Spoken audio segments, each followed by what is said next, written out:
Hi, good afternoon, everyone. I'm Amy Chan, Assistant Curator of International Programs at the Hong Kong Museum of Art.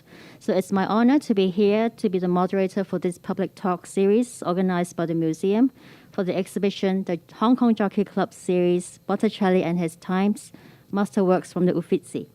So let me just give you a brief background information of the exhibition first. So it's solely sponsored by the Hong Kong Jockey Club Charities Trust, and is jointly represented by the LCSD and the Ministry of Cultural Heritage and Activities and Tourism of Italy, and it's jointly organized by the Hong Kong Museum of Art and the Uffizi Galleries.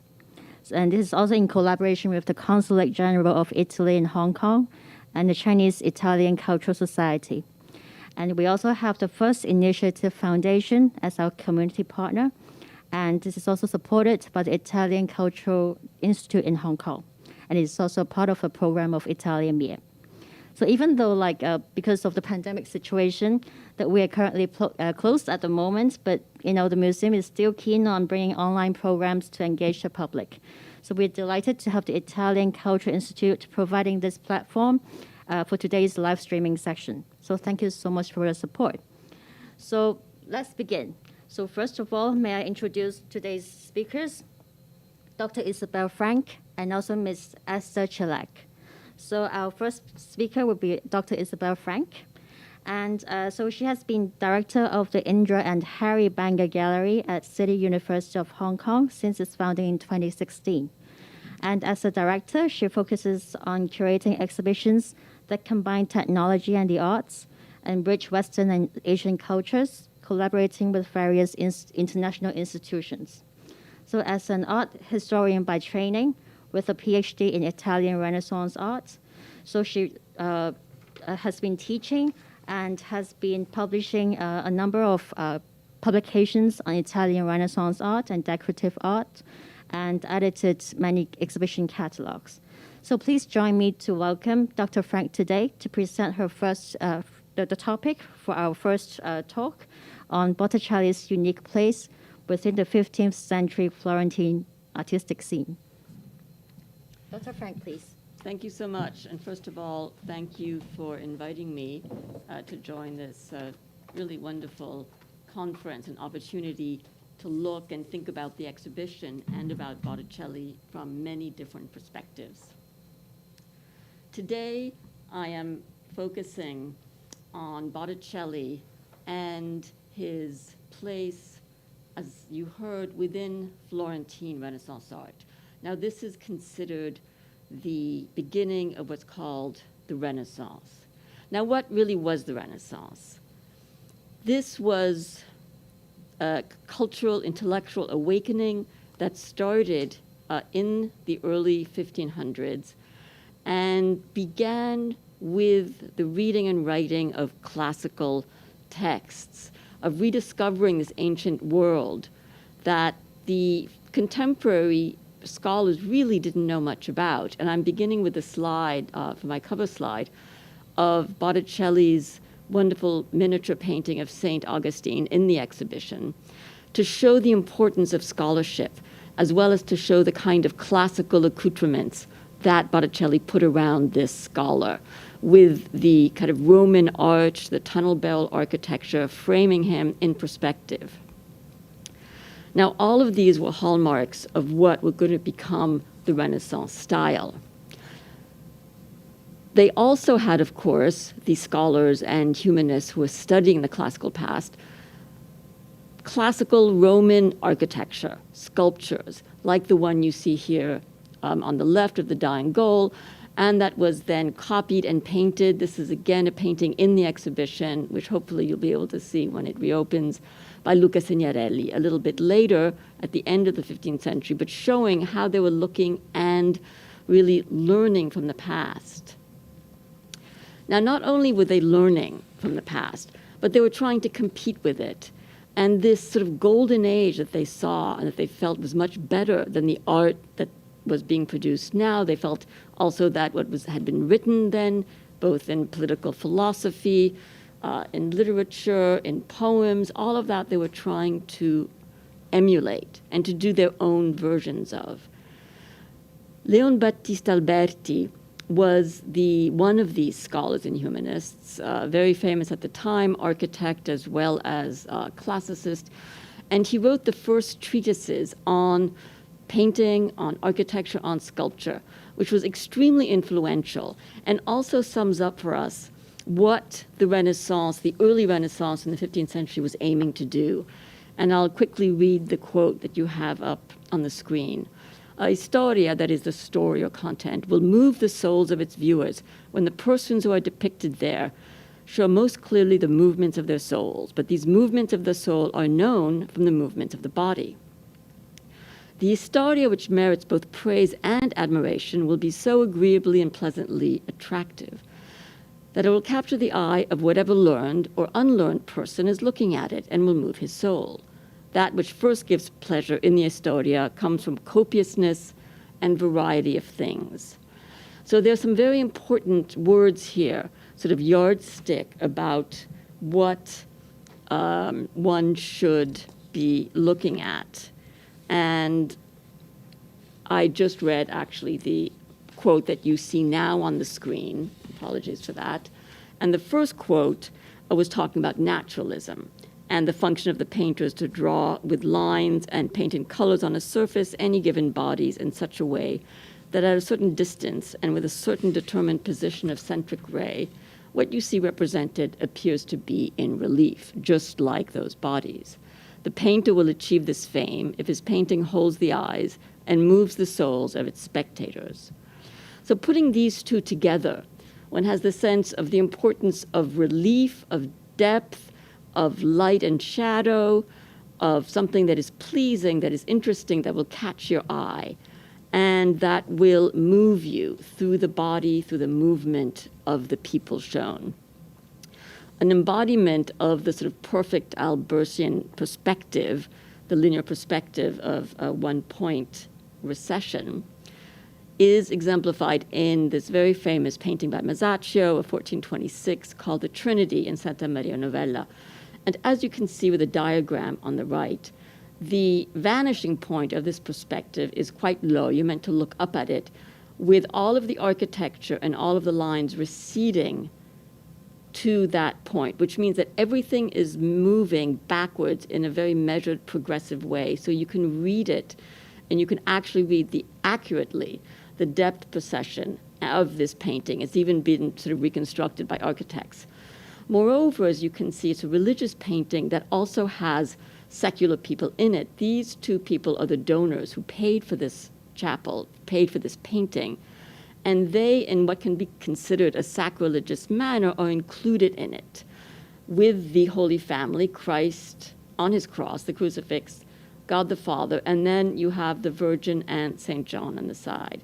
Now, to be a little bit respectful, the painter has put the secular donors on a ledge in front of the painting. But otherwise, they do seem, from our point of view, to be part of this pyramidal construction. This is a fantastic sort of pyramid that he's done to create this geometric structure.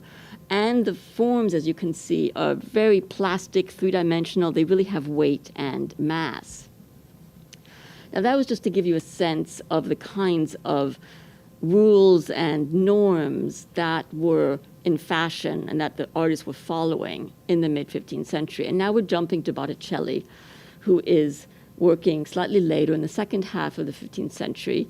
And he was taught by Filippo Lippi, also represented in the exhibition, and was the teacher himself of Filippino Lippi, whom we're going to be looking at in a little while. This is a comparison to show you the sort of relation between the master and the pupil. So on the left, you have a Lippo Lippi, where you can see now this very elaborate, very delicate representation of style, the profile silhouetted against this beautiful landscape, the fictive illusion of a window frame against which the Madonna is sitting, an angel that seems to be turning and coming out into our space with his wings cut off, the same with the seat here, and then even another one hiding almost behind the Christ child, creating this intricate collusion, if you will, of a web of lines, of arms moving and creating this three-dimensional space and the emotion of the scene. Now, what Botticelli is doing in his is he simplifies it, he keeps some of the architecture, and he's emphasizing that emotional quality that you see, the impetus and the kind of movement that Alberti talked about, with the child's garments fluttering a little bit as he sort of runs or jumps into his mother's arms, their faces touching, overlapping, while keeping the sort of translucent beauty of the veils, of the lines, and the delicacy of his master. Jumping now to a later painting, this is sort of a hallmark of Botticelli at his most mature. It probably also changed his fortune because it became so famous and was so well received. This is the famous Adoration of the Magi. Again, wonderful to see it in person in the exhibition. A fantastic opportunity when you do get it. And Botticelli here is showing all of his skill in representing this variety of poses, of all the figures standing around. These are the Magi who are represented, in fact, as we'll see, as members of the Medici family, who were the de facto rulers of Florence. They did not commission this adoration. This was one of the Medici allied families who wanted to, in a way, flatter them by doing this. And Botticelli has arranged it so that you have the Holy Family somehow separated up, lifted up, bathed in a divine light that you see coming from here with Joseph and the Virgin and the Child. And then the sort of secular grouping, these are all sort of contemporaries, more or less, below, surrounding them in a semicircle and sort of lifting up the Holy Family. As you can also see off to the left, there's a classical ruin. This is to represent the fall of the pagan dispensation and the rebirth of, or the birth of Christianity, the new dispensation with the birth of Christ. Notice also the little details, like the peacock, the different ways that the people are standing, the different heads, the turning, all of this is part of that diversity of style, diversity of form that so appeals to Alberti and that Botticelli is here showing. Now in white, I've just quickly blocked out some of the main Medici figures so you can see how many are there. The donor is actually this Mr. Zanobi, who was part of a confraternity, a lay secular group, and in back of him probably are aligned all of his colleagues as well. This is Botticelli, sort of standing on the right. Again, you can see the way the volume of his cloak sort of really makes him an imposing figure, stopping the line of the composition on the right and looking out towards us, bridging the space between the viewer, inviting us in, so to speak. You have the Cosimo de' Medici, who is dead, the patriarch of the family, with then many of the others, many of whom were no longer alive. Lorenzo de' Medici was the de facto ruler at that time. Now, almost 70 years later, the reputation of this painting sort of echoes on. In the first history of art, written by Giorgio Vasari, and there he says, "It is not possible to describe the beauty that Sandro depicted in the heads that are therein seen, which are drawn in various attitudes, some in full face, some in profile, some in three-quarter face, others bending down, and others again in various manners, with different expressions for the young and the old, and with all the bizarre effects that reveal to us the perfection of his skill. This is truly a most admirable work, and executed so beautifully, whether in coloring, drawing, or composition, that every craftsman at the present day stands in a marvel thereat." So by Vasari standards, Botticelli has here sort of fulfilled all of the requirements of the most skilled artist and showing this incredible diversity, what we might almost call distraction from the main scene, with the people chatting and looking. This painting was, in fact, so well received, and the Medici was so pleased with it that when Sixtus IV, the Pope, in Rome, when he finished building the famous Sistine Chapel, wanted to hire artists to paint it, he asked Lorenzo de' Medici for some of the best Florentine artists to be sent to Rome and to paint it. Artists were already being used as diplomatic tools, and there had been tension between Florence and the papacy, and this was a way of mending it, and Lorenzo de' Medici sends Botticelli, Domenico Ghirlandaio, whom we're going to see again, Cosimo Rosselli, an artist who doesn't quite make the historical cut, so to speak, later, Pietro Perugino, who we are going to see, Luca Signorelli, and Filippino Lippi. Now, as you can tell from these shots, all of the Sistine Chapel is decorated, most famously, of course, on top by Michelangelo. What we're looking at right now, though, is this lowest section. And if you can see from the slide, even though these artists all had their different styles, they were asked here to create a kind of uniform style. They all had to share the same sort of proportions, to have the horizon level in the same way, to have the figures the same size, so that all of these panels could be read together. And they constituted a sort of seamless narrative of papal power and prerogative, which is what the message Sixtus IV wanted to send, with stories of the Old Testament on one side that were then paralleling stories of the New Testament.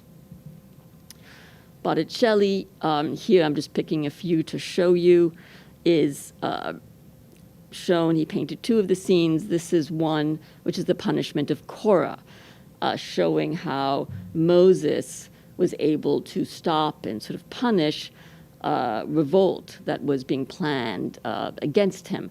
And the story has three parts, so that you have the center, which is anchored by the triumphal Roman arch, carefully looked at, copied at from Rome probably, where he was.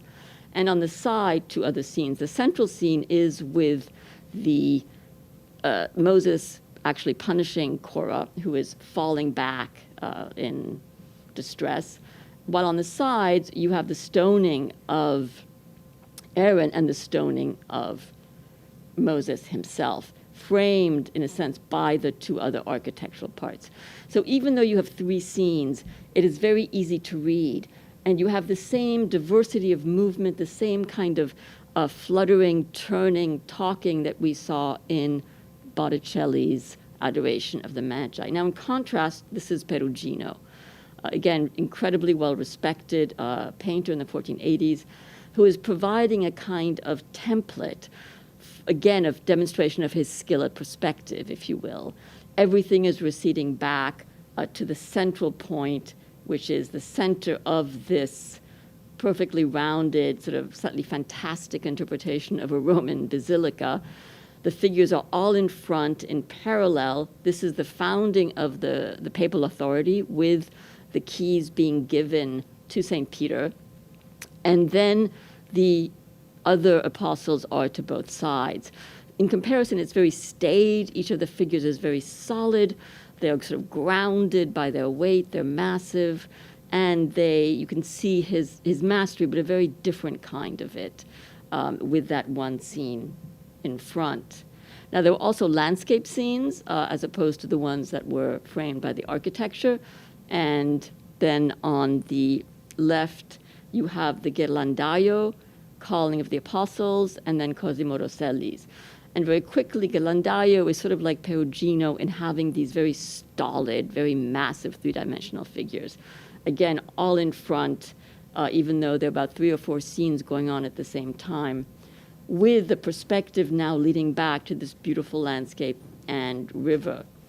Cosimo Rosselli's is much harder to read. You have the Adoration of the Golden Calf that's happening all the way in the back, and in front you're sort of distracted by the almost dancing woman figure, and on top here you have Moses receiving the 10 Commandments, coming down, realizing the adoration, throwing them almost on the ground. But it's a very dispersive composition. And though the figures are quite masterfully done, one doesn't have that same ease in reading it. So I just sort of am quickly giving you a sense of the different styles that you find in the Sistine Chapel that Botticelli is being compared to and is being judged against. Coming back from Rome, Botticelli was in very high demand and was given 2 commissions by the Medici family. These are 2 of the most famous or most important paintings that he did, the Primavera and the Birth of Venus.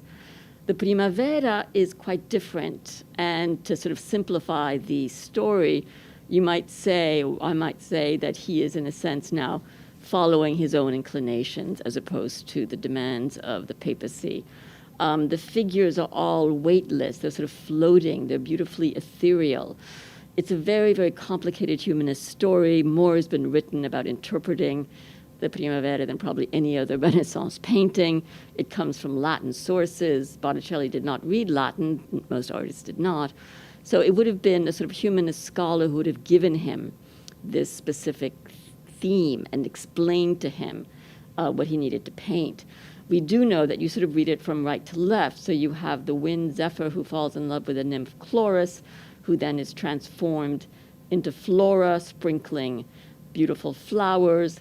And then in the center, a kind of Venus welcoming the 3 Graces with Cupid above and Mars sort of stirring the clouds. All of these clear references. What is striking visually, as I said, is how flat the painting is. It's like a beautiful tapestry pushed forward. And the 3 Graces are defined, as is Chloris, by this floating veils, transparent, translucent. The lightness of the whole is part of that delicacy of the beauty. And as you'll see, the proportions aren't really kept. That is, Botticelli isn't worrying so much about perspective. There's hardly any, or none, one might say. And the figure of Venus slightly in back is just as large. There is no sort of recession. At the same time, Botticelli is just as involved in sort of classical sources as other artists, but choosing to interpret them in his own way. So he knows the 3 Graces from statues, such as the one shown here, the classical Roman ones intertwining, but he has them sort of dancing in a way that is actually attuned to 15th century dances, rather than copying the sculpture more faithfully. And just so that we keep in mind the context in which he's painting, this would have been a panel for a bed to go on the backside of a lettuccio. As you can sort of see, I inserted the painting into this small print so you get a sense of what it would be. There was no distinction in the Renaissance between decorative arts and fine arts, high art, low art. Painters were asked to paint furniture just as easily as they were asked to fresco walls. All of this was just as important, and furniture was among the most costly things that could be commissioned. So this was for a bedchamber, probably of a nephew of Lorenzo de' Medici, perhaps imparting some moral stories and values to the young boy. And this was then commissioned a few years later as a companion piece. Now much easier to read. Venus, as we know, famously rising from the shell, arriving on the shore, about to be greeted by Flora holding out the cape, and pushed on her way by Zephyr in the upper left-hand corner. Now again, what is so striking about this painting is that it's such a sort of flat painting in the sense that there is no attempt to have perspective except for a sort of gesture with a landscape with the scalloped ridges here of the land going back against the water. But otherwise, everything is focusing us on the sort of 4 figures as they appear.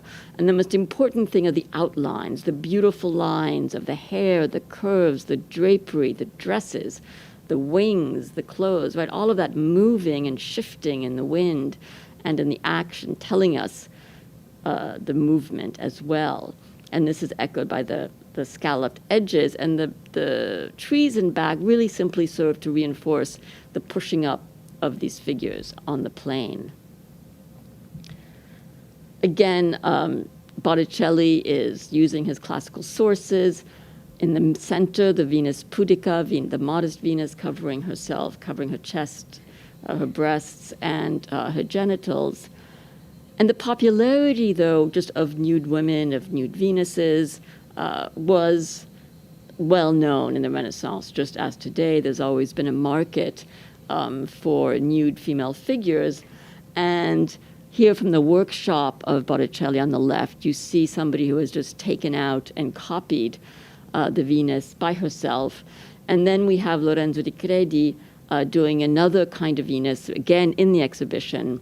Here, a bit more physically solid, a bit more earthly than Botticelli's, which is a very nice comparison to show how painters at the same time could have these different interpretations. Now, most of these Venuses, the painted ones, by themselves did not survive because they were later considered to be sacrilegious and unworthy of the culture that Savonarola was imposing on Florence in the 1490s. Savonarola, Fra Savonarola, was a Dominican preacher, a fanatic, we would say, who wanted to impose a religious authoritarian rule on Florence and came to power when the Medici were thrown out in 1494. He had a bonfire of the vanities where women had to burn their beautiful dresses, where paintings were burned, where books were burned that were considered heretical, etc., etc. And we see a portrait of him here looking rather formidable on the right by Fra Bartolomeo during his ascendancy. And one of the books he published showing him preaching to the masses in the church on the left.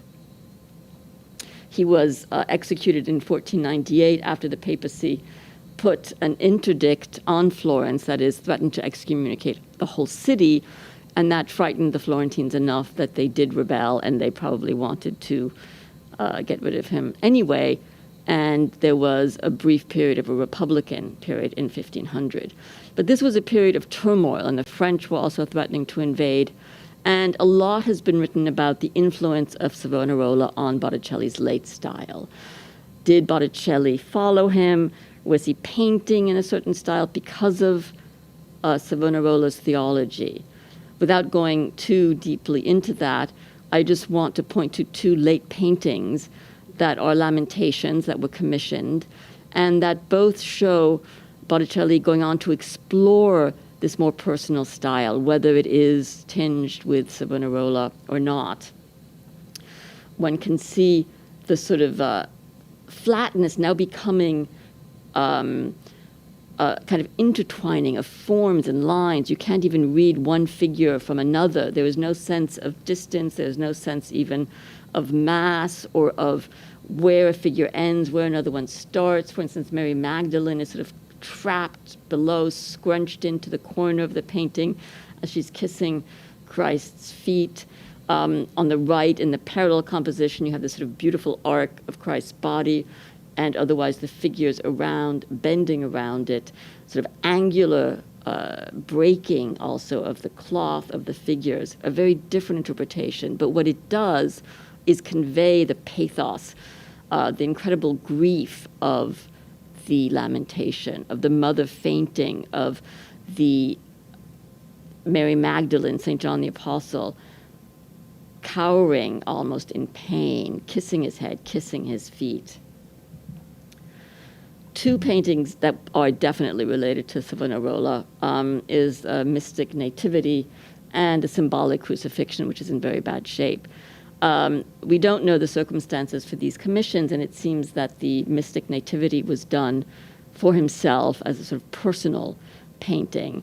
And there, too, it's very hard to decipher some of the symbolisms. You have sort of angels that are struggling, perhaps, with devils, or you have little devils hiding beneath rocks. You have the angels that are flying above in a sort of golden halo, and a nativity that is occurring all the way in the back, but the figures are even larger than the ones in the front. So again, here proportion is based on importance of the figure, going back to a sort of medieval type of sense of proportion and importance rather than the Renaissance. It is a very intricate, sort of personal interpretation of forces of good and evil, of the nativity, of the angels. And the symbolic crucifixion is even more that. We really struggle to understand it. Clearly, the white shields that you can see with the red crosses are symbols of Savonarola, and they seem to be landing down on the scene of Florence, clearly shown in the back, then with an angel here with a sword holding the symbol of Florence, this kind of lion Marzocco, and probably Mary Magdalene, who's thrown herself at the feet of the cross, and God raining down these sort of shields. Now, all of this is, we think, in reference to the torments and tribulations of Florence that it went through, and the doom of Savonarola, who was then killed in 1498, and the impeding danger of the French coming. I just want to show in the last sort of Botticelli painting that I will show you in this series, a late adoration or sort of nativity, one might say, Madonna and Child with St. John, that is also in the exhibition, showing that same style, but here working for a commission, you know, not completely deranged or living in misery as Vasari says he does, but using the same almost earlier style where you have the Madonna looming over the other figures, you have the rose bush on the left just being a kind of a signal of landscape, and the whole focus on the intertwining arms, curved forms of the Madonna and the Christ leaning towards John the Baptist. Now in 1493, to look at Botticelli's place in late 15th century painting, we have this wonderful rare document that gives us a sense of what his status was. And there we have the Duke of Milan, who is asking for the reputation of the 4 best artists in Florence. Now, the quote that I had up just before with the Botticelli that we saw was from Leonardo, you know, already criticizing Leonardo for his lack of landscape, for his not painting a landscape. And that was written in the 1500s. Now, the Duke of Milan, in contrast, is saying that Sandro Botticelli is sort of number 1, a most excellent painter on panels. His things have a virile air and done with the best method and proportion. Then you have Filippino Lippi, who is, his things have a sweeter air, but I do not think they have as much skill. Then Perugino has a very angelic air and very sweet air. And Ghirlandaio, the one who he lists 4th in ranking, is a good master. He does a lot of things on walls, which means frescoes, and he does a lot of work very quickly. So you can see this hierarchy that is telling us that at that point you have these 4 masters, and Botticelli was still considered, in a way, number 1. Now, if we look at the Filippino Lippi, who is sort of second on his list, he was a student of Botticelli's, and he continues some of Botticelli's most pervasive, most famous traits, but contains it within the sort of Renaissance architectural style. This is a chapel entirely frescoed by Filippino Lippi in Rome for the Carafa family. And it was done to celebrate Thomas Aquinas. But as you can see, the main painting is very cleverly painted, so that you have an altarpiece that is set into the fresco, which is a fresco itself, and then around it you have the Assumption of the Virgin, so that the altarpiece becomes part of the fresco, but yet is separated out from it. You see the cardinal here, Carafa, who in a way is intruding on the Annunciation, being presented by the saint, and the angel coming in to announce the Annunciation. One would think that Savonarola would be outraged by this kind of, complete sort of implosion of the secular and religious world. On the right, this is a detail of Filippino Lippi's style, where you can see him using the architecture, the classical architecture, the tripartite structure in the center. It is Thomas Aquinas defeating the heretics. He is set up higher, but he's much, much smaller, giving the perspective. And then in front, you have the different groups of heretics shown in sort of contemporary garb, very legible. So the full display of variety, of perspective, of architecture that Alberti so liked, and that Vasari also approved of in Botticelli. Now, Filippino Lippi was then commissioned a few years later to do an altarpiece that has a very interesting history, because in 1500, Leonardo was already one of the most famous artists, and he was initially given this altarpiece, but then he left. He was in Florence, then he went back to Milan. And so it was given to Filippino Lippi, who changed the theme to this deposition. He did the first half here. You recognize his telltale moving draperies, the silhouetted lines, the zigzag forms, but the rest is Perugino. And below, or next to it, you have the Assumption of the Virgin done by Perugino. Now, at the time, and this is 1506, in the early 16th century, people were very vocal about their likes and dislikes, and we have it recorded that everybody complained about Perugino's Assumption, saying that he was just doing what he always did and repeating himself. And just to give you an example of how he was repeating himself, this is an Ascension done about 5 years earlier on the right, where he just flipped the characters. So instead of the Madonna, he has the Christ. And he defended himself by saying, well, you liked it before, so why don't you like it now? But that gives you a sense of how artists who are not able to adapt, who are not able to change, were slowly being sort of weeded out and evaluated by their contemporaries, and were being noted. And this kind of competitive rating among the artists was very strong in the late 15th century and early 16th century. Now, this was just to show that despite this, Perugino held on to his reputation, and Isabella d'Este wanted a painting from him and preferred him over Botticelli in 1503, where he painted something for her studiolo. Now, by the time we get to Vasari, writing 1550s, 1560, he is judging them very differently. Now, we saw what he wrote about Botticelli and how he loved his painting of the Adoration of the Magi.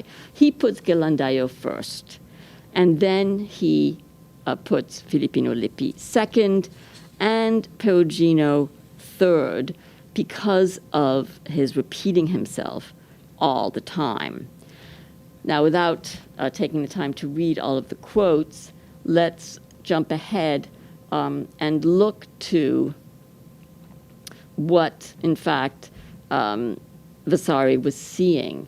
Now, we might, when we compare these two paintings, this was a competition sort of set up between Ghirlandaio and Botticelli of St. Jerome versus St. Augustine. You can see that both are displaying their skill in the detail of the wonderful books, the wonderful objects here as well, the Persian carpet.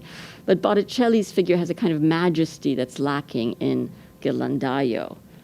But when we look a little bit later, at the end of the 15th century, Ghirlandaio had really come into his own. He was able to absorb, to imitate, and was painting huge chapels for most of the Medici followers. Here, the Tornabuoni chapel, where you can see the kind of verve and energetic movements for the Massacre of the Innocents, again, looking perhaps and learning from Botticelli, but at the same time having sort of classic gravitas and stability with a beautiful architecture and these staid figures, all portraits again. There were something like 25 portraits of the Tornabuoni family in this fresco itself.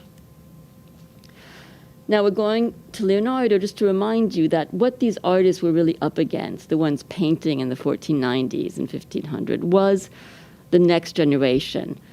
Leonardo was already famous, was already working in Milan. In fact, the painting that we saw Filippino Lippi start and Perugino finish, this is the cartoon, the original cartoon for that painting, which is a different world of fused forms, of figures coming out of shadows, of sort of chiaroscuro. The painting on the right is a later painting, probably that Leonardo did based on that cartoon, a different interpretation.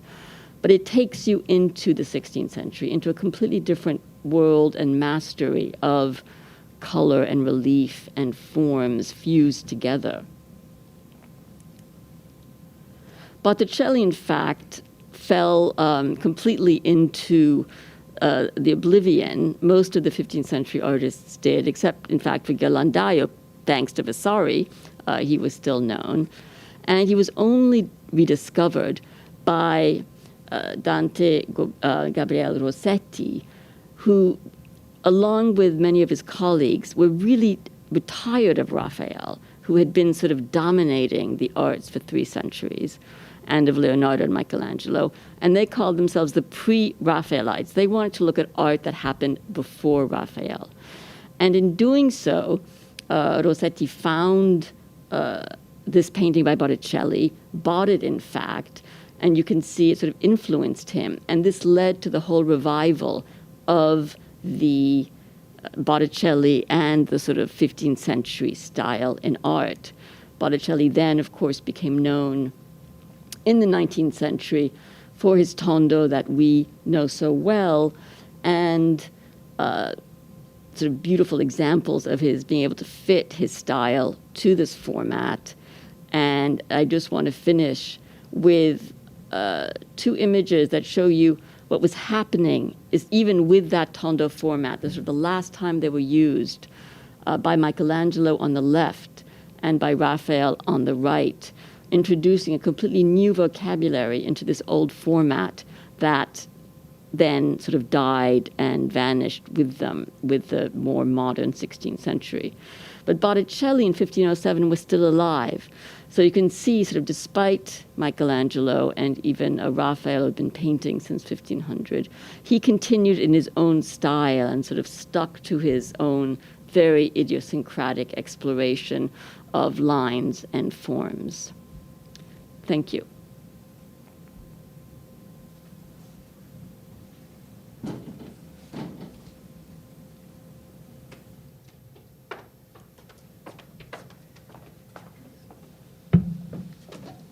Okay, so would Dr. Frank, you can go to the seating area first, and let Esther be sitting in front of the laptop. So let me just introduce.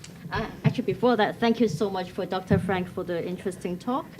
And now we would like to invite Ms. Esther Chalak to give her presentation.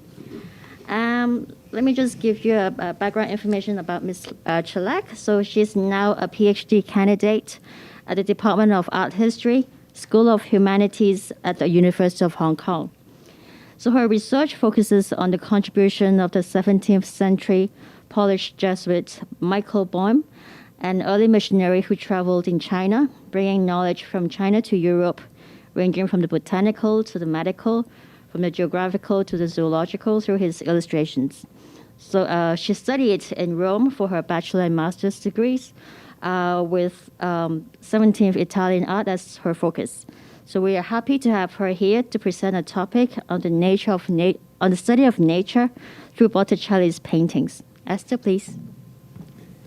Thank you so much for the invitation, and thank you for everyone for joining us today when the weather is so beautiful outside, and probably many of us will be outside at the nature looking at the real plants and flowers, while here, in the next 30 minutes, we are going to look at flowers and plants which made history. And first of all, these plants and flowers usually are the details and part of the background of paintings. So very often the viewer don't notice them. And it is a great pleasure now to put some attention, because we will see that the execution required detailed observation of the nature and how this evolved over time. So the first slide is showing the application of plants in different fields. Certainly the most important was medicine, because plants were used as a basis for the therapy since Dioscorides. So since the Greek period, the plants were seen as looked at for their therapeutic features. And as an image, I put the emblem of the Medici family, who is connected to Medici means in Italian physician. And indeed, what you can see on the emblem are the 6 pillars, which are indicating medicine to heal people. And it's connected through natural philosophy, or it's actually within the field of medicine, there was the field of botany, which was not a field by its own till the 17th century. And botany was practiced mainly to serve the purpose of medicine. So the gardens, which you can see the image of the Florentine gardens of simples. Simples were called the plants which were used to create medicine.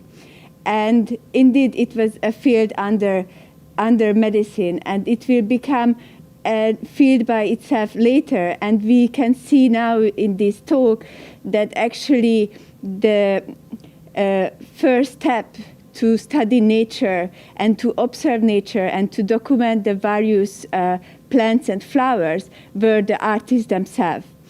On the other hand, we have the philosophers. As Isabella mentioned, philosophy was a very important field during the Renaissance. And here we can see Marsilio Ficino, whose portrait is also here at the exhibition of Botticelli here in Hong Kong. And he was very much interested in the natural elements, and about this I will talk later. And then the third field, which very much used plants, are the arts, and first of all the visual arts. And here I put paintings, and we will go to see how Sandro Botticelli's interest in flowers is really exuberant and amazing. And on the other hand, the illuminated manuscript, which was still practiced during the Renaissance, but certainly it is an inheritance from the medieval times, were decorated beautifully, as you can see also on this page, and fully covered often by flowers. And these flowers that were used in manuscript and paintings were applied with the excuse, in sort to say, as to symbol something. And so what is a symbol? A symbol is something that represents or stands for something, as especially a material object or representing something abstract. And here I would like to draw a parallel between the Renaissance Florence and the Ming Dynasty of China, because we are in Hong Kong, and also being at the Modern Art Museum, where we have paintings also from the Chinese culture, is such a nice moment to create a parallel between the two cultures. So in both of the cultures, the flowers were used with their as symbols. And on one hand, at the Renaissance Florence, we will see later that through Marsilio Ficino, the classical mythology on one hand and the religion on the other hand will be the two major sources to use flowers and plants in the works. And so they are always referring to either a figure or they are symbolizing a value or a virtue, or in the classical mythology, they are often part of a story. And on the other hand, in the Ming Dynasty, the flowers were used to describe human characteristics, as we will see with the four gentlemen, for example. And there will be this important bird and flower painting, which is developed during the Yuan and Song dynasty, and certainly it was also practiced during the Ming dynasty. And here, the difference is that it was very much connected to the philosophical thought, and it was elaborated by the literati. So in Florence, during Botticelli's life, Lorenzo de' Medici is in power, while in China we have Chenghua Emperor and Hongji Emperor. And to see what is, while Botticelli is painting his works that we could see during Isabella's talk, there is Luigi who is creating his very big size, as we can see, is 192 per 107 centimeter, big size flower paintings to decorate the emperor palace. So this is something which is happening in the same time. And on the other hand, here I used the works which are part of the collection of Hong Kong Museum of Art. The four gentlemen, the plum, the orchid, the bamboo, and the chrysanthemum. These are qualities which are allusive to the traits of the gentleman. So the ability to overcome unfavorable growing conditions, or to bloom magnificently despite their harsh environments. And how they are represented is signify loftiness and persistence of a cultivated man. And on the other hand, we have the flower paintings, which carry symbolic connotations, like the peony, the bells, the bamboo, the gentlemanly virtues, the pines, the longevity, and the lotus, the purity. And now, before the Chinese New Year, we know that all the Chinese festivities are highly charged, and flowers are used most of the time. And on the other hand, and now we can go back to Florence, but it was just nice to create this parallel and to contextualize the usage of plants and flowers within this period of time in different parts of the world. So there is Marsilio Ficino, who was a scholar and also a Catholic priest, and he was a humanist philosopher. He founded the Florentine Academy, and he was a follower of Neoplatonism. And he, on one hand, was interested in Christianism, but also in Platonic doctrine, and he was trying to reconcile these two thoughts. And from this practice, a very highly elaborated interpretation evolved, where we will see that symbols were very important part of describing and explaining theories. And within his theories, there is a big importance that he gives to the seeds as the primordial seminal point of a life. And here, let me read the quote from his writing. So we see the earth begetting a multitude of trees and animals thanks to specific seeds, nourishing them and making them grow. We see earth making even stones grow like teeth. And in that sense, we will see that seeds are the very first moment in a life cycle of a flower or a plant. And as Isabella mentioned, Botticelli was not a philosopher, but he could rely on, for example, Marsilio Ficino and other philosophers who were present in Florence during that time. And indeed, very often, they were the one who elaborated the subject matter, which was commissioned by the patron, and the painter executed them.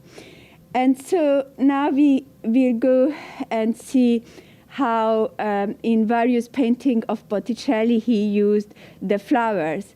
And again, it's great because Isabella talked about the figures and the chronological sequence of this painting. So it's great that now we can go in the background, or we can go and focus on some details. So the rose is one of the most symbolic and flowers, and it was used in Christian symbology from a very early stage.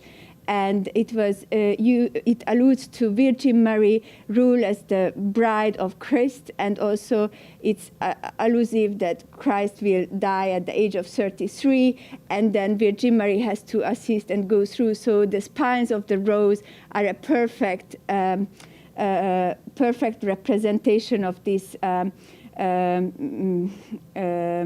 of this story. And here we can see Madonna and the Child with Saint John and the Baptist, which is at the collection of the Louvre. And behind the three figures, we can see the rose growing behind them. And this is also a reference to the closed garden, which is another symbol used for Virgin Mary, showing her virginity. So it's we will see that with the plants, the artists and the painters very often created a space which also shows deepness and also shows, for example, here the rose is actually a boundary between the figures in front and the nature, what we can see the trees behind.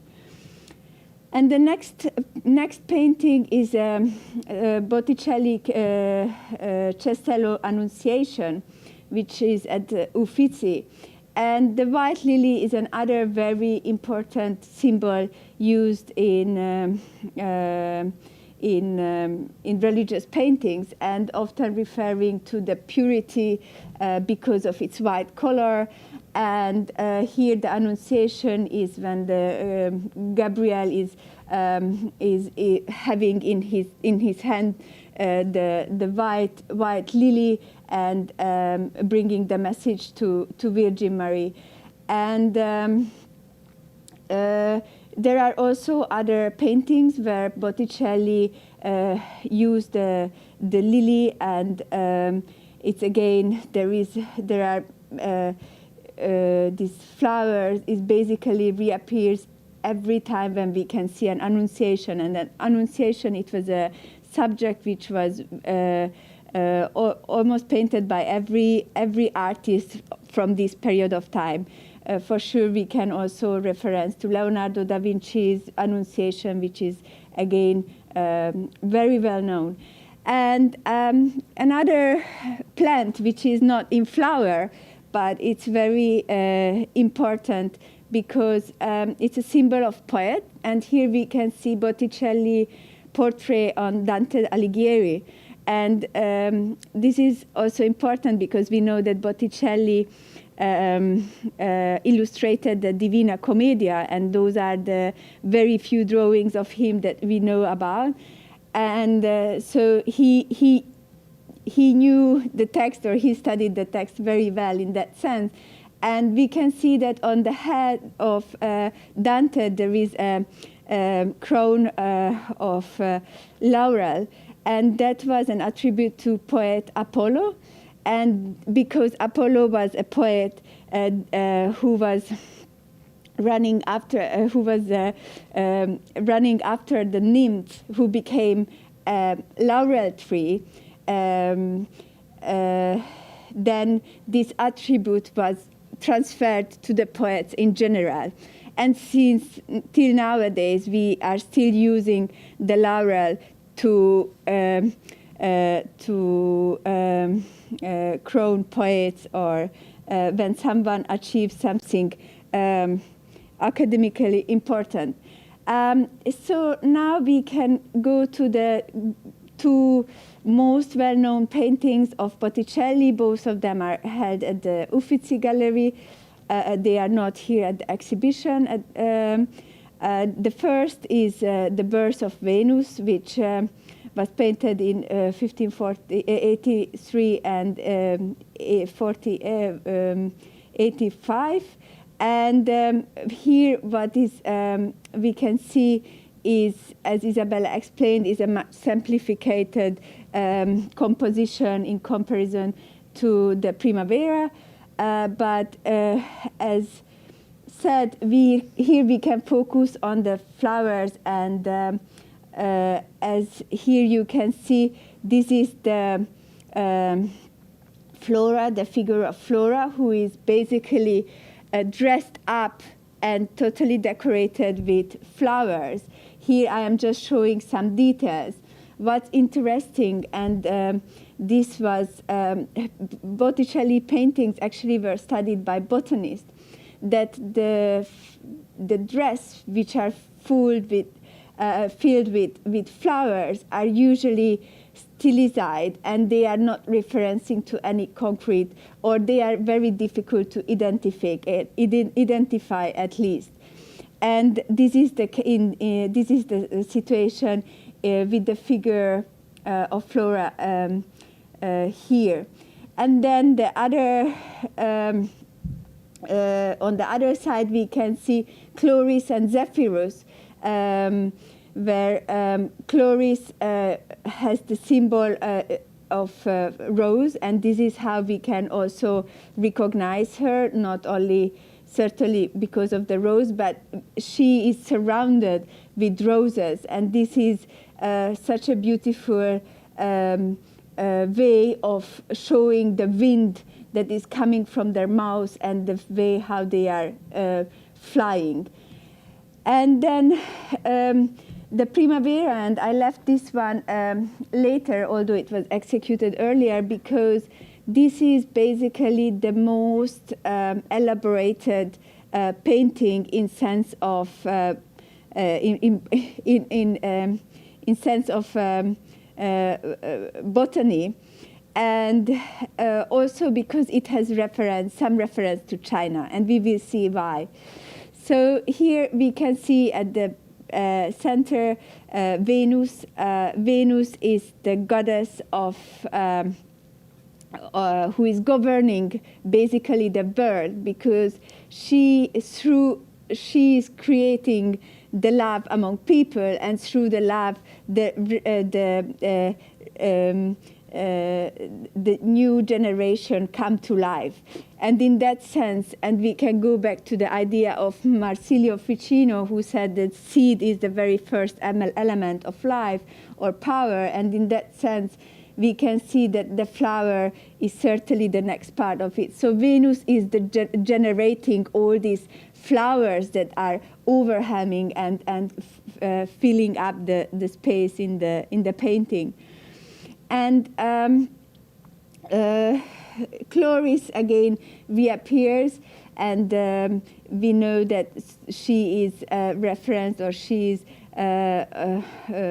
connected with flowers, and from her mouth are coming out a line of different flowers. Here we can recognize the periwinkle, strawberry, rose of anemone, and cornflower, and they are practically like coming out and going down towards the grass. And on the other hand, we have Flora, who is wearing this beautifully decorated, beautiful dress filled with various flowers, where we can recognize a few, but most of them, as I said, are stylized. So there is the daisy, anemone, strawberry, cornflower, rose, carnation, and violaccia. And if we go to the grass on which the figures are standing, we can see infinite number of flowers, or exactly, to be precise, the painting was was cleaned in the early 80s, and after it was cleaned in 84, it was given to the director of the Florence Botanical Garden, Guido Mocci, and he studied the painting from a botanical perspective. And he was able to recognize 180 flowers on this painting and identify 138 of them. Here I just pinpointed, and you can see just a few. You can see the daisy, the purple, the rose, the elaboro, the blue viper, toxylagina, strawberries, muscari, the poppy, the cornflower, jasmine, pink hyacinth, ranuncolo, and on the other slide you can, or detail, which is showing the feet of the three graces, the nigella, the do not forget me, crocus, and euphorbia. What's really interesting, and we know that this painting was executed for a wedding, it's that actually, and also it refers to the beginning of life. So it refers to the season of Primavera, is that to the spring, is that these are all in flower. None of them, also we will see later, nothing is in fruit. They are in the moment of flowering, and the moment of flowering is around April, March, and April, exactly when the spring is happening. And Botticelli was mainly using flowers which are available in Tuscany and in Florence. So he studied them, and what also Guido Mocci noticed that most of the flowers and the leaves, they are tot court represented, and just a few are mixed match, where, for example, let's say the flower is showing a species, but the leaves are from another species. This is very rarely happens, and this required real observation, and it also shows that he relied on the available flowers in Tuscany and in Florence. And on the other hand, behind the figures, we can see that behind Venus there is the myrtle tree, and also we can see again the laurel tree. And finally, as I said, the orange in this painting is really important because it is native to Southeast Asia, to southern part of China, and at the very early stage during the Roman Empire, through the Silk Road, finds its way to Europe, and especially to the Mediterranean territory and to Italy. And the orange became also symbol of the Medicean family. So in that sense, if we look back at the emblem of the Medicean family, it's also connected to that. Here we are talking about the sour orange. So the sweet orange will arrive during the age of exploration in the 17th century. And again, here we can see not only the orange, the fruit itself, but also when it's blossoming, the white, the white flowers, and they are referring and symbolizing the bride, and the fruit is symbolizing the marriage according to the Roman literature. So we can see that a plant, a fruit which was transferred and arrived to Europe from China at a very early stage was incorporated in this body of symbols where flowers, plants, and fruits were played a very important role. And here I used Leonardo da Vinci drawings because, as I said, we don't have many drawings from Botticelli. Those we have are from the Divina Commedia, illustrating the Divina Commedia. So here we can see drawings of Leonardo da Vinci. And this is, I put because Botticelli didn't paint the painting certainly in the nature and looking around for flowers. What happened is that these artists, they had their notebooks, which is called taccuino, and in these notebooks they collected and recorded these details, which then they used later on going back to their workshop, to their studio, and then they could refer to the drawing and paint it on a paint and reuse it again and again when it was needed. On the other hand, during that time, there is already the print which exists, and it will become a very powerful tool to spread knowledge throughout Europe. We can see that, and we can see here a print by Antonio Pollaiolo, Battle of Nude Men from 1465, and behind them, and again it's amazing to look at the backside, which is very rarely noticed because we are always focusing ourselves on the figures. We can see a species of the Indian corn which arrived to Europe from the Americas. So it's interesting how they will incorporate other plants over time, and also in later centuries it will be really amazing to see how plants arriving from the New World and also plants arriving from Asia will enrich even more this book of symbols, which are then applied in various fields. And I would like to finish here, and thank you so much for your attention.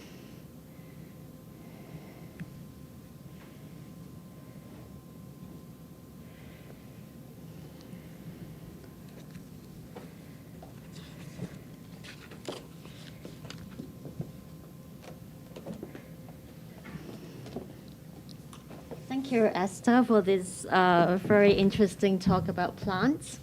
So, so now I just want to see if there are any questions from the audience. If you have any questions, please feel free to leave it on the chat box, which is probably like you can see right next to the channel. So let's just wait for the questions. But while we're waiting, I do have some questions for you both. So just want to see like, so for the first question is for Dr. Frank. Mm-hmm. So actually we do have like a few exhibits, by Filippino Lippi and his father, Filippo Lippi. And you mentioned about, their relationship with Botticelli. So just wonder like if you can elaborate more about, about the similarities and differences for their painting styles. Yes, of course. And the three of them together sort of represent a wonderful view into the kind of lineage, or sort of artistic lineage that we see already in 15th century painting, with very distinct styles and styles that changed, every 10 years. Sort of we think of contemporary art as changing at that pace. And that was the pace that style was changing at in 15th century Florence. So Filippo Lippi is sort of considered part of the first generation almost, working in the 30s. And he has this kind of translucence, the delicacy of his forms that we saw, the kind of sweetness, and the use of the architecture to frame it, to present. Now Botticelli is inheriting sort of working from that linear quality, the linear detailing, that same sweetness, the same emphasis on emotion. But as he gets older, as we see him developing and becoming more mature, he's less and less interested in the sort of the beautiful line. In the Lamentations that we see, there is the more emphasis, I would say, on the pathos, on the emotion that can be conveyed.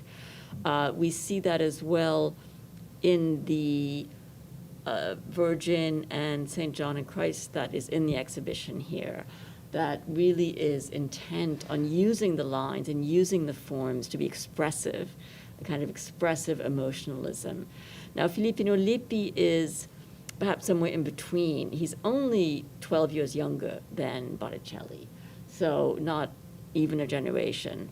And he is really looking at, again, the lines, the decorativeness of the hair, of the clothes, of the moving garments, of the figures, while retaining the Renaissance interest in and the 15th century fascination with the architecture, the three-dimensional framing of the works that Botticelli is much less interested in and in a way sort of dispenses with as he matures. Okay, thank you. So we do have a question from the audience. Jonas Vasco. So he asked about about the significance of roses. So why is it significant to Virgin Mary? So can any of you can just elaborate a little bit more? Because the rose with the spine, as I explained, and the red is referring to the blood. And so if Jesus has to go through the crucifixion, and we know that from the Bible that Virgin Mary is a witness of this event, certainly being as a mother, it's a suffering. And in that sense, the spine and the red color of the flower, it's a perfect way to symbolize this. But it's also because it's very often depicted when it's like in this painting, it's the Christ and St. John the Baptist. So it's a very early age, and they are still children. It's a reference to what is going to happen in the future. So it's a complex.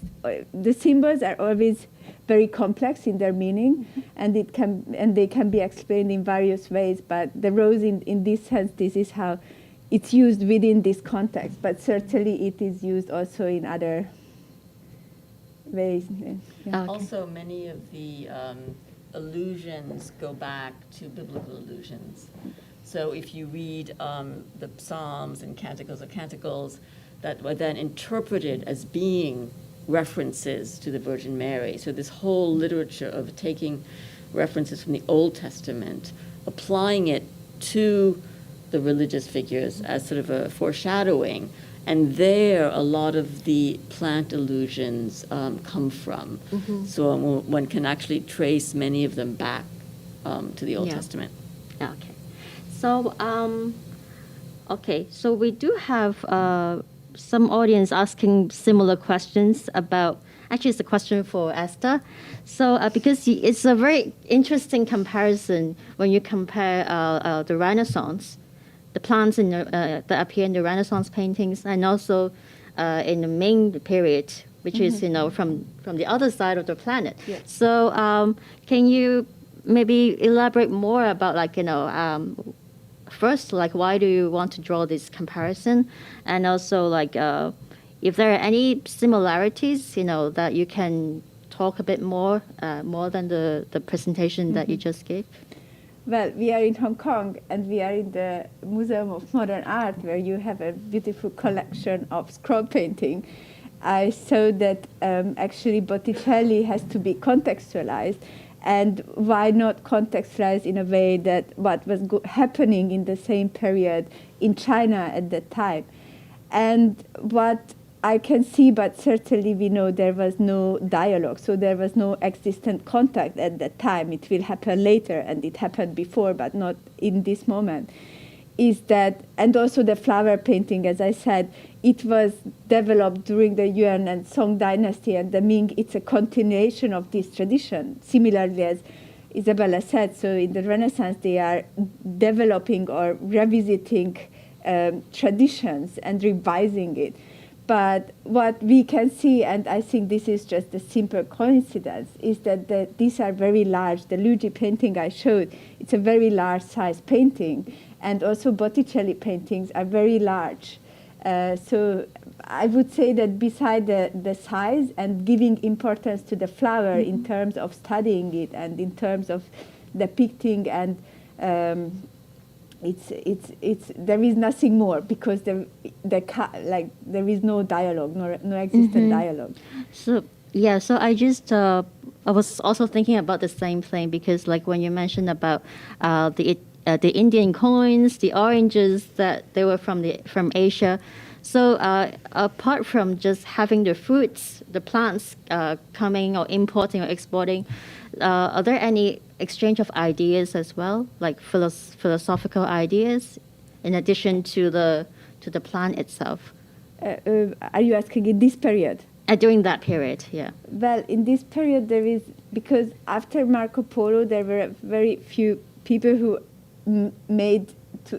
arrived to China, but there are no encounters or there are no written accounts that we can rely on. And actually, it happened with the Portuguese and with the circumnavigation of the world that there will be a real connection between Europe and China again, but that happens later. So certainly ideas will travel again in the from the end of the 16th centuries onwards, and it will become a very strong conversation in a sense. But during this period, no. What already arrived to Europe, nonetheless, are some ceramic bowls. So there are already some paintings in the 15th century which have Chinese ceramic bowls inserted, and used as objects. So but those I wouldn't say. It arrives later. Okay. So before having more questions from the audience, I do have a question for Dr. Frank. So I'll just follow up with the unique painting that we have, the later painting of Botticelli that it's just on display in the second section. So this kind of unique style, is it only unique to Botticelli, or like does it make any reference to like some other, like for example, Flemish style? Does it have any? I mean, is it having some influence on Botticelli's later style? Well, there certainly was northern influence in 15th century Florence. So some of the oil painting came in because of the 15th century Flemish painters, and a new focus on landscape that Leonardo had, and that he, in fact, criticized Botticelli for not having. So I would say that with Botticelli, not as directly. In some of his, with Ghirlandaio, yes, he certainly picked up on some of the portrayals of in the Adoration of the Magi, or the shepherds coming. They are based on 15th century paintings, some of the rustic houses he has in the back. But Botticelli seems to be a sort of more independent soul, and sort of to be striking out. Now, as I said, I mean, the challenge for all of these painters who are working in the late 1490s is that they're already up against these incredible innovation that's already happened with Leonardo, that's happening with Raphael, and that is going to happen with Michelangelo in sculpture. And there's very little they can do about it. I mean, it's such a dramatic shift that they can't adapt to it. It's really introducing a new vocabulary. And so in a way, they all get blown aside by these giants. I think with Botticelli, what we can see, while Perugino just sort of freezes in his style, Ghirlandaio dies in the 1490s. So, and Filippino Lippi, as we saw, also was staying true to his style and then died in 1505 or 6. Botticelli lives longer, which makes it in a way harder. But I think what we can see with him is really exploring his own spirituality through a style that in a way does seem to hark back to earlier Italian styles, as opposed to worrying about the sort of, quote, modern style of his time. Okay. So just now you mentioned, actually in your presentation, you also quoted some other painters during the same period. So like Michelangelo, Leonardo, Perugino. So all these painters during that time. So are there any evidence to show like how their relationships are during that time? Are they close to each other? Like how frequent are they influencing each other? Well, in Florence, they're working together, right? In the Sistine Chapel, Yeah. you see them working side by side. They're looking at each other. They're sort of aware of what the others are doing. Many of them work together in the same workshops. Verrocchio's workshop had Leonardo, as well as, I think later, Filippino Lippi, and a lot of them. So they're very much aware of each other and have been working together, and when push comes to shove, do work together, unless they leave, like Leonardo. But yes, so there's a lot of communication and interchange among them. And as we can see, the example of, Filippo Lippi, the father, teaching Botticelli, who then teaches the son, right? They're all helping each other, working, taking the pupils on, and then sending them out, along with intense competition and rivalry. But it was sort of in good spirit. So the competition between Botticelli and Ghirlandaio, that was very common. You have it between Leonardo and Michelangelo as well. Somebody commissions 2 frescoes in Florence, and then people are supposed to come and judge, right? So it's sort of evoking a classical idea. They would read about this in classical texts, and they said, we're going to do this also. So there was a kind of a public acceptance and interest in this. It wasn't sort of cutthroat. I mean, rivalry, though, of course, some of them. Yeah. It might So there were like competitions, but there were actually good competitions, yes, right? yes, In that sense. sort of in good faith and sort of good spirit, recognizing that both of them were masters. Right. So let's each ask a similar painting from each one, and then everybody can come and see what they Right. think. Okay. So, we do have a question about.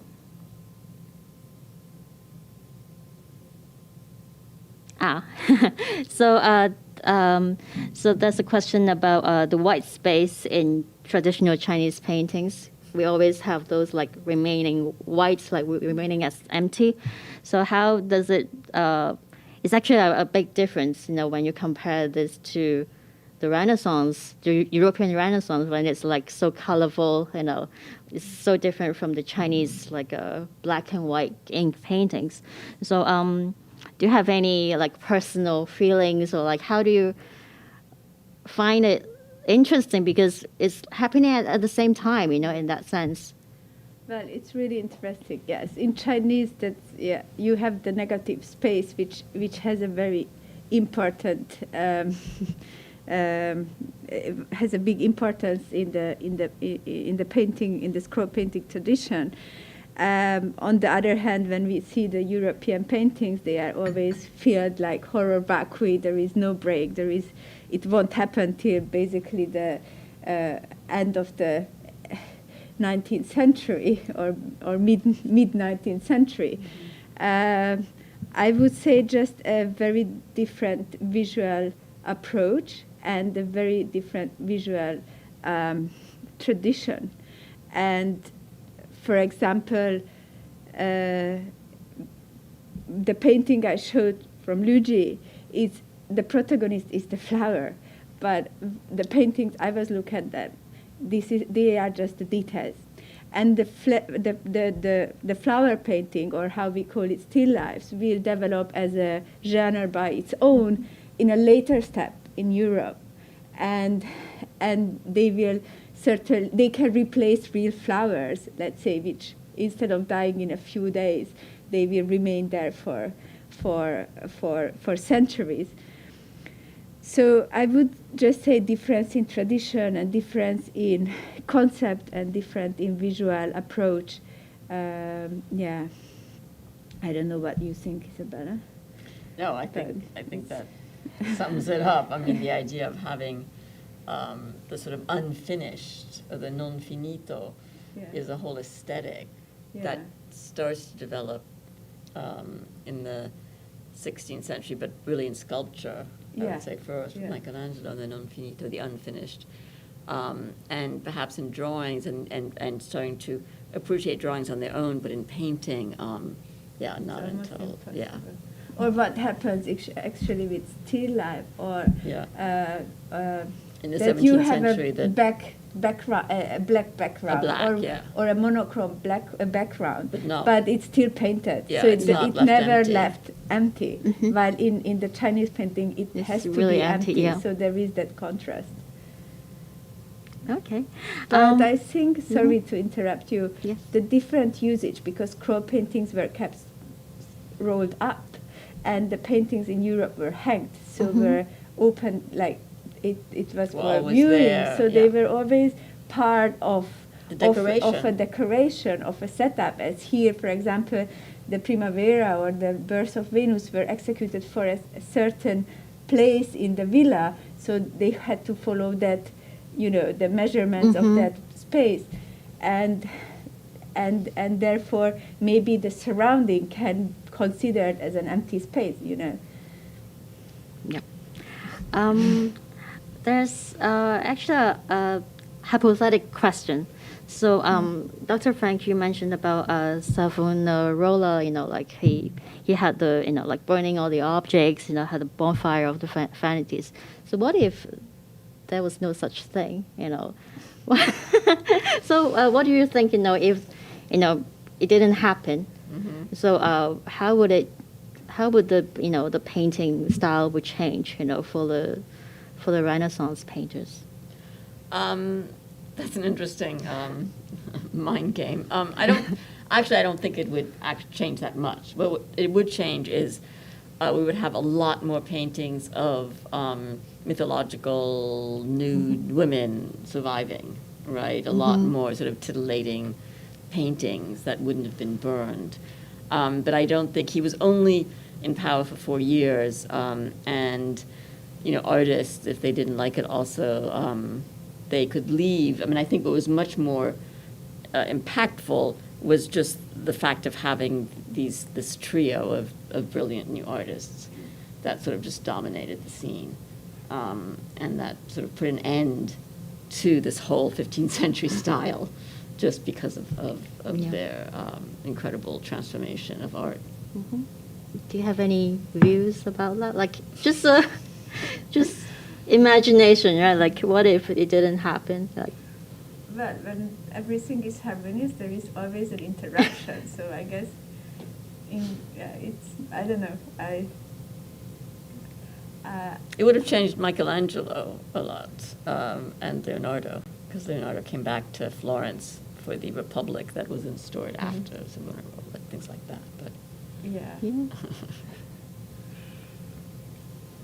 Okay, so I think that's more or less the questions that we asked and answered. So if there are no more questions from the audience, we can actually end here. But before that, I need to thank again, for Dr. Frank and Ms. Esther Chalak for, these interesting topics. And can we show the next slide about the next talk that I want to talk about? I think it's already there. Okay, Second good. session. So yes, so we'll be having another talk series, which is next Sunday, 24th of January, same time from 3 to 5. And we'll have Professor Alessandra De Croce and Mr. Marco Caboara will be our speakers. And Alessandra will be presenting about antiquities and Renaissance art. And Dr. Caboara will be talking about the revival of Greek culture during the Renaissance period. So you can see the link from the screen. Same channel, same platform. So feel free to join. And thank you very much for everybody's participation. And thank you again for Italian Cultural Institute for holding this live streaming session for us using the platform. So thank you so much. And I hope you enjoy the program and see you next week. Bye.